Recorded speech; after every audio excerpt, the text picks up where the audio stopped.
because Eric had saved a seat for me, like best friends are supposed to do. "Thanks for saving me a seat," I said, as I sat down between Eric and Sean, who was staring up at the ceiling. Sean tilted his head a little, gave me kind of a nod as if I was thanking him, then turned his eyes back to the ceiling. "Mr. Radcliffe was, being himself." "No worries," Eric said as he put an arm across my shoulders and pretended to punch me in the arm. He nodded toward Sean and Hector. "I had to tell those slackers to move over, but they know who's boss." Sean snorted. "Yeah, right."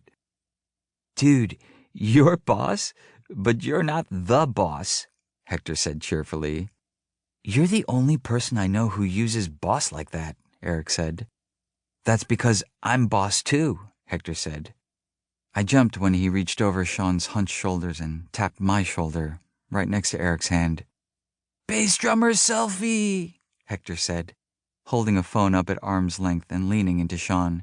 He grinned at Eric. "Not you, bro. Sorry." Eric laughed and lifted his arm up and away from me. "Dude, get off me," Sean said, jostling Hector with an elbow. He didn't lean out of the way of the picture, though. "What, no selfie stick?" I said as I smiled. Sean held up a hand with his index finger and pinky pointing up, and Hector took the pic. "I wish." "I'm just kidding. I'm not." I turned back to Eric. "Dude," he said, "this is the best. It's better than the best." "Well, no, nothing's better than the best. That's why they call it the best." "What about the bestest?" Eric did a super exaggerated, obviously fake eye roll, and I laughed. Just because it was the first day of school and being in the drum section with Eric was already the best. Or the bestest. The door to the music office opened, and the band director, Mr. Drebeck, strolled through it with his conducting baton in hand. "Hello, musicians," Mr. Drebeck said, as everyone but me was still secretly looking at their phones. You can't secretly look at a phone you don't have. "Get ready to make some noise." There were a few cheers, real cheers, not sarcastic ones. Band geeks tend to like that rah-rah hooray for us stuff. Drebeck nodded. "Listen up. Horns and bass drums have a lot of new players, so we have a lot of work ahead of us. But before we get started, I have some big news." Big news on the very first day of school? Interesting. Everyone instantly shut up. Mr. Drebeck clasped his hands behind his back, grinned, and rocked back on his heels, clearly having fun by dragging things out. "So what is it?" Hector said, drawing a bunch of laughs. "Oh, sorry, I was just enjoying the quiet," Mr. Drebeck said cheerfully. "I'm not so used to that.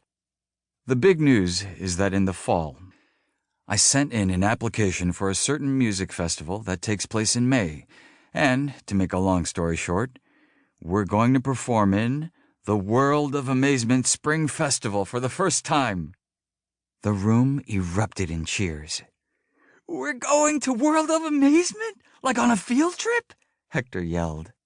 "Yes, we are, and hey, no yelling," Mr. Drebeck said. World of Amazement was the best amusement park in the state. The biggest roller coaster, the best video games, the most swimming pools, and the coolest gift shops.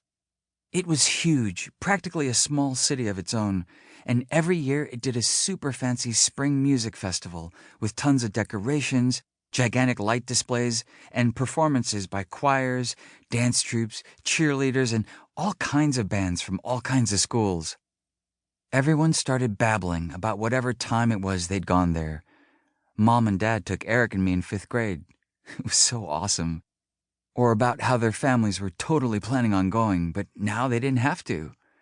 "Okay, settle down, Mr. Drebeck said, waving his hand over his head. "This will affect our schedule for the whole year, because the festival's in May, and we definitely want to be at our best when we get there. So, we're going to have our normal fall marching band season, then have a shortened spring orchestra season so we can get some extra marching rehearsal in before traveling." There was an "oh"